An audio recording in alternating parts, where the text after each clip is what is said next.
Hello, Facebook. Give me 1 second. Make sure I'm set up here.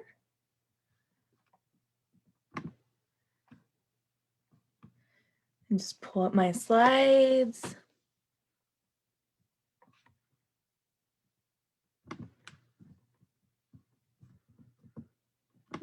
Want to make sure you guys can see them.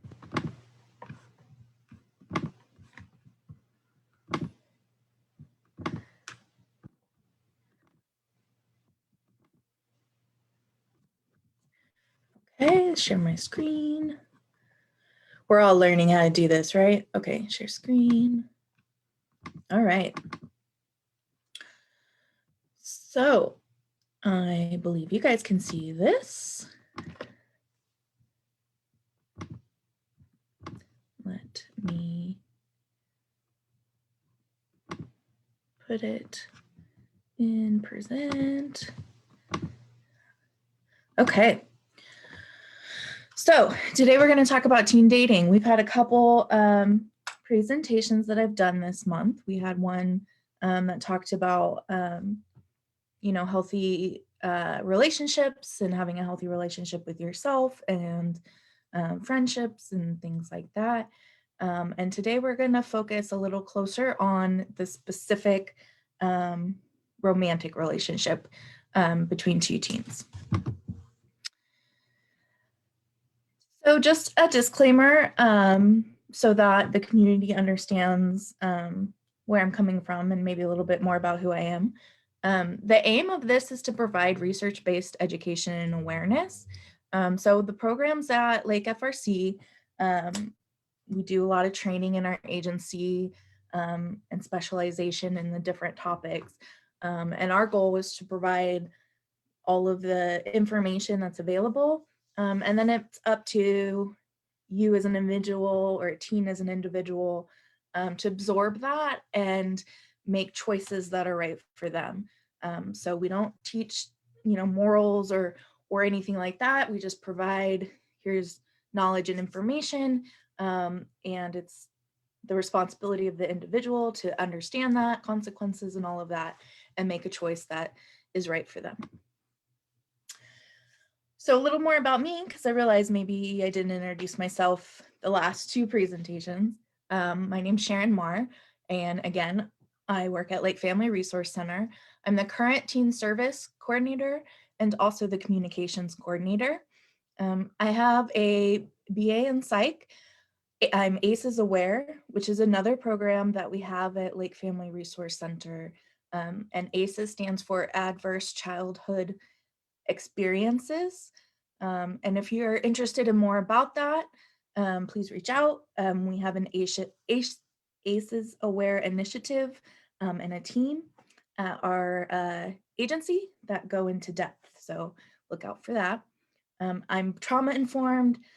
And again, like I said, Lake Family Resource Center, in all of our programs, not just our teen programs, we put an emphasis on training and making sure that we have up-to-date training, the most current information, most current research has come out, all of that. So a lot of the information that I'm providing, those are the places it's coming from the trainings, the research, different programs, things like that. Lake Family Resource Center, if you're not super familiar with our agency, we have been in Lake County for 25, going on 26 years. We are Lake County's local nonprofit family resource center. We serve all of Lake County. We provide services in child and youth development, parenting education, personal development, family and community violence prevention, intervention, and treatment, and health and wellness. Like I said, we have over 15 programs, a number of different topics. So if you are in need or looking for something, please reach out.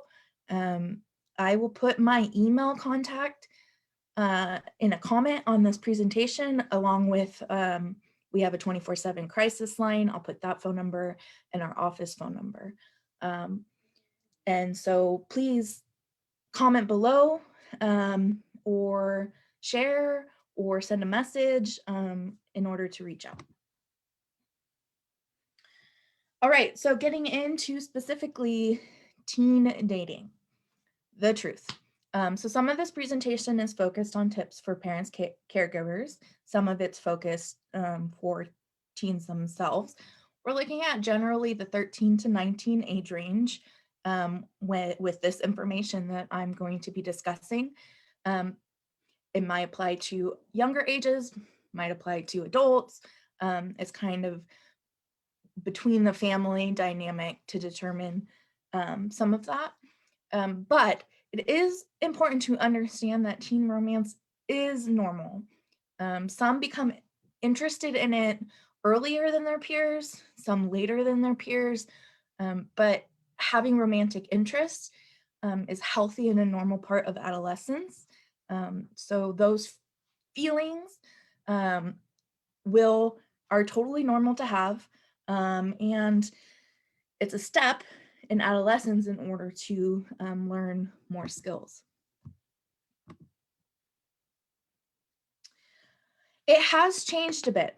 This information comes from verywellfamily.com, which is a good source of information, a website that contains a lot of information around family dynamics.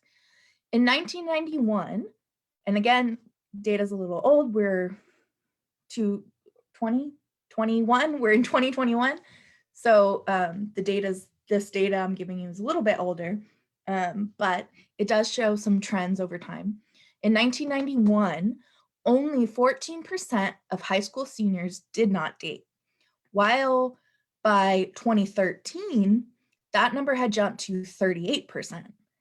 Of kids aged 13 to 17, around 35% have some experience with romantic relationships, and 19% are in a relationship at any time. So we're seeing it changes. This is 2013, the most updated. Why do you think there's a change? What do you think has changed? How has technology maybe played a part in teen dating?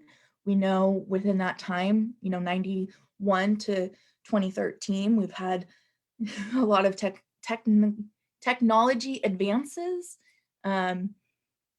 Dating's changed. We're getting to know each other online. There's texting, there's cell phones, there's different technology. How do you think that played a part in dating? And some of the reflective questions I encourage both youth and adults to consider is the definition of dating changing? How do you define dating? How do you define dating in today's world? We talked about this a bit in my first presentation, and developing your own definition of, asking your peers what they consider, friendship, hanging out, relationship. And this is along those same lines, and thinking about how has dating changed? What's changed? Is the definition changed? Those kinds of things.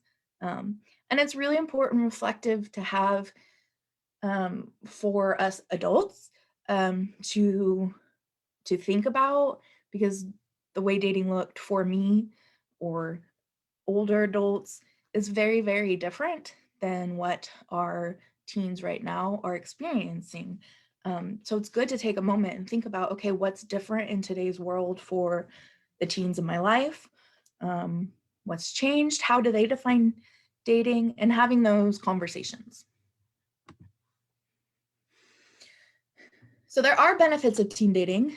Of course, it can be scary for parents and caregivers to have to think about that growth within their teen, but it is a benefit for a teen or your teen to start exploring their definition of dating and dating relationships.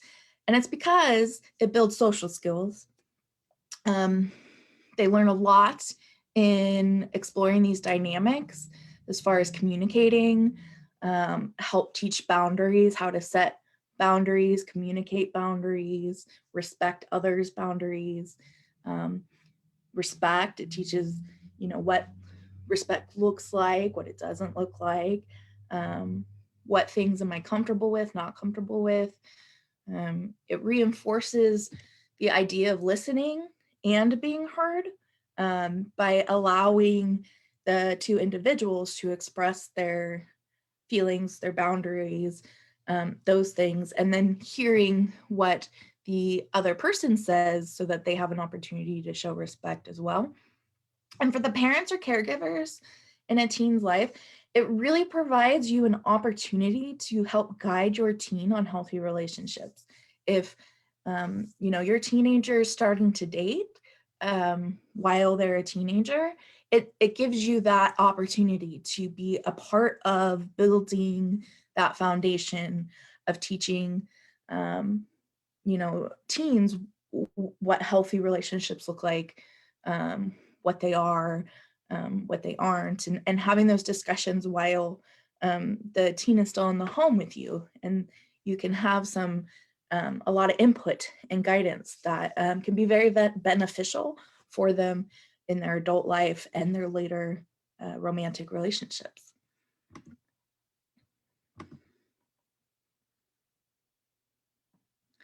So here's some tips for parents, caregivers, adults that may have teens in their life who are approaching maybe this milestone. Talk about it. I know it can be uncomfortable. It can be awkward. You're probably uncomfortable. They're probably, your teen's uncomfortable. Yes. However, allowing that space and creating that space to have the discussion around this is really what again helps provide the opportunity to guide on healthy relationships and provide the wisdom you have as an older individual to your teens on relationships and respecting themselves and those topics. And then again, to listen to what your teen says. Don't make assumptions on what decisions that they've made or are making or where they're at. Don't make any assumptions. Ask them, listen to them, let it be a safe space where they can ask you questions. And again, this all facilitates the opportunity for you to help guide your teen, which can be very beneficial later in life when dealing with relationships with others. Of course, discuss consent. Consent. You cannot discuss it enough. Discuss consent with your teen. If you're a teen, learn about consent, ask about consent. You reach out to Lake FRC if you want materials on consent. We have all that kinds of stuff. But understand consent. It's an incredibly important thing to understand and respect and embody, that consent is the most important thing, one of the most important things to respect when you're dealing with another person, and making sure that you have consent, they have consent. Is it okay if I hold your hand? Are you comfortable with that? Is it okay with you if are you comfortable with us spending time alone, or should we only be in groups? And just have those discussions, as well as talking about safety and honoring our feelings. Maybe a discussion around, how do you know if you're uncomfortable? What feelings do I start to feel when I begin to notice I'm unsafe, so that you can respect your own boundaries.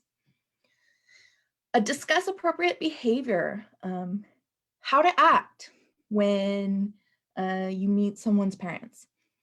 What does respect look like on a date? How do you know if you're being disrespected? How do I treat someone on a date?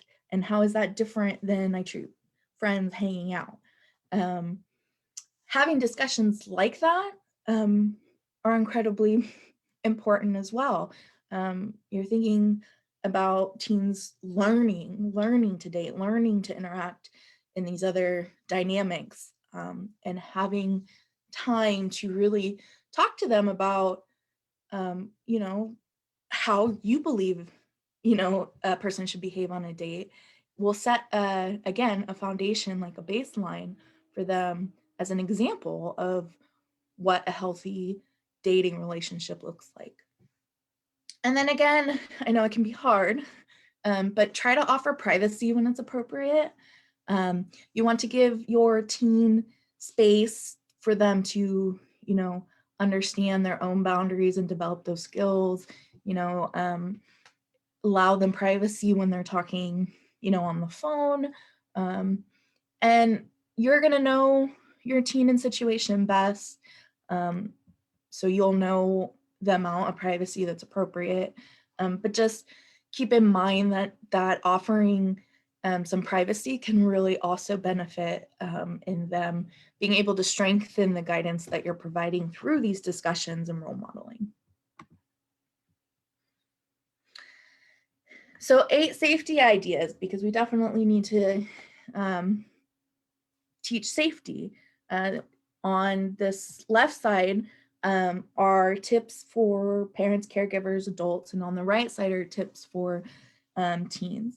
So some safety ideas, get to know, for adults or caregivers, get to know the person your teen wants to date.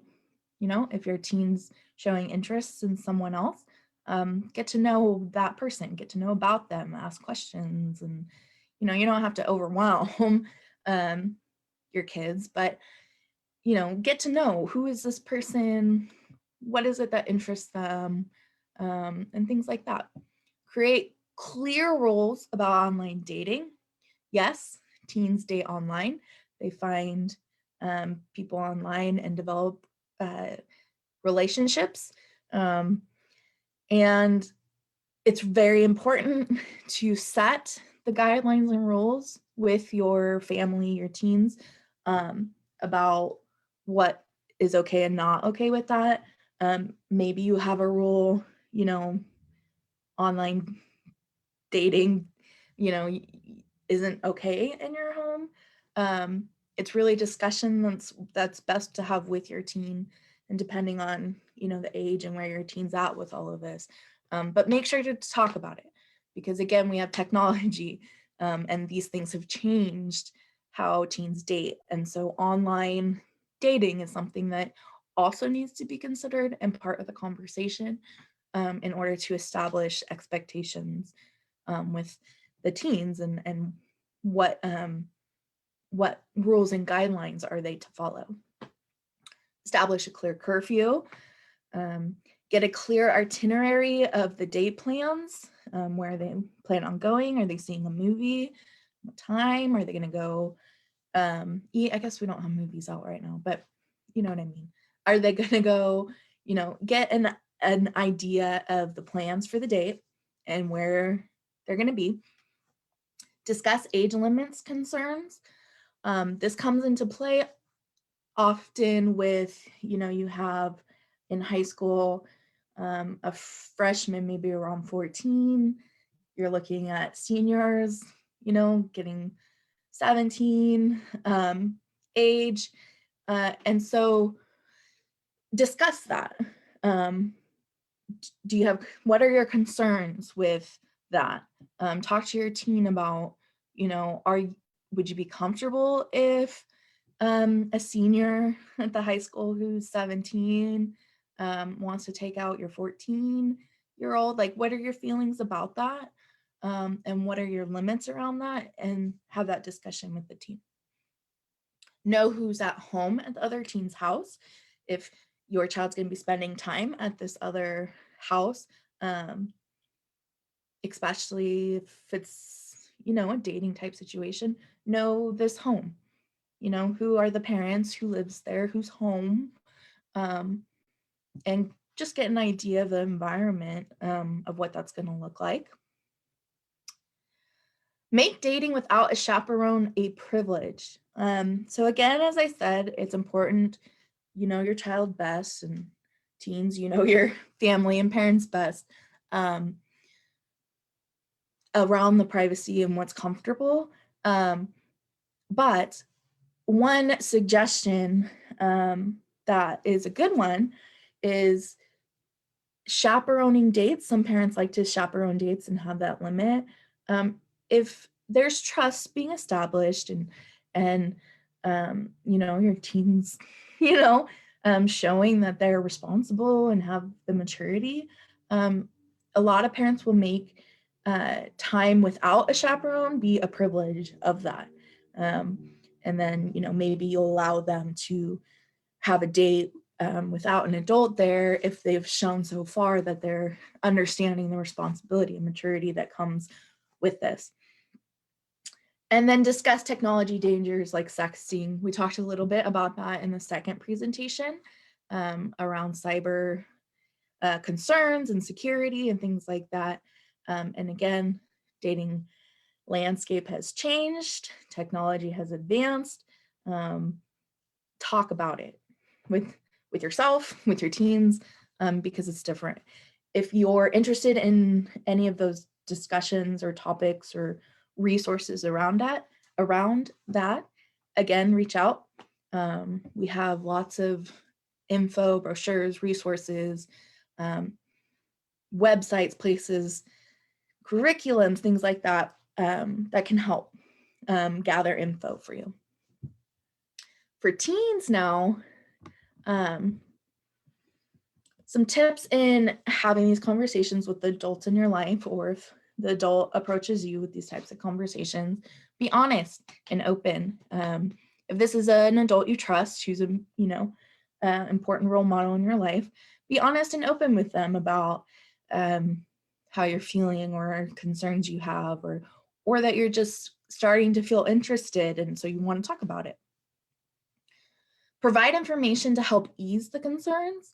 You provide information about who this person is you're interested in. Talk about their family. Talk about, that what do you guys like to do together? What is it that, you guys talk about? Try to provide information to the adults in your life just to help them ease the concerns. They don't know this person, most likely, and definitely don't.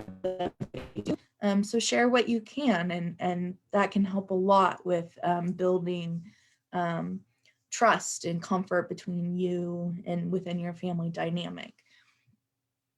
Take it upon yourself to learn about consent, sexting, dating dangers, technology, just like parents are suggested to do. So are you. Understand what consent is, what it looks like, the dangers of sharing, through the cell phone and what can happen with that information.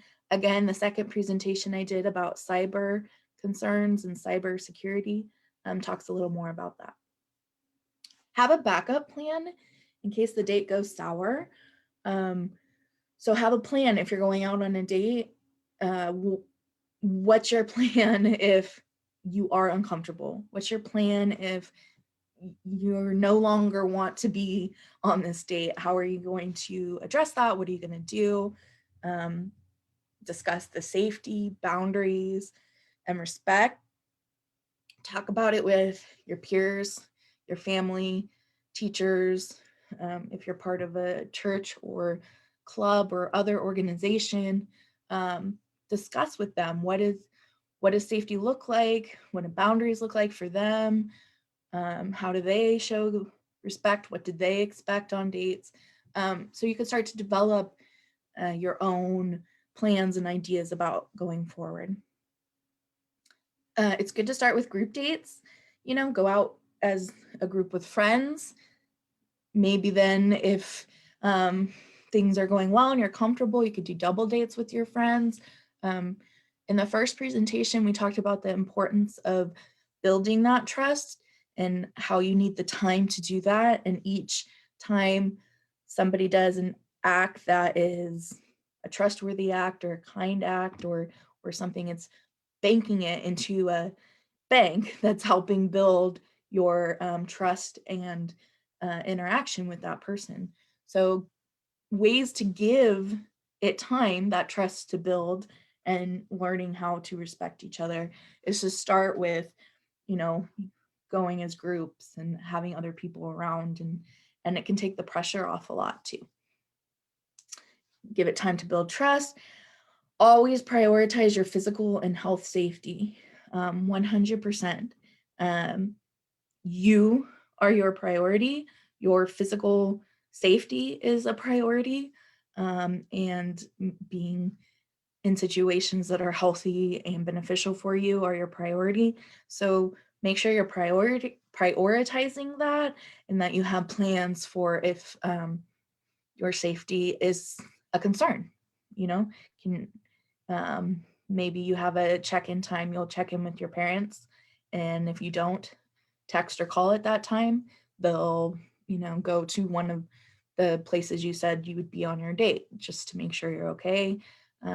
Different plans work for different people. Just make sure that you're thinking about your safety, your health, your physical safety first.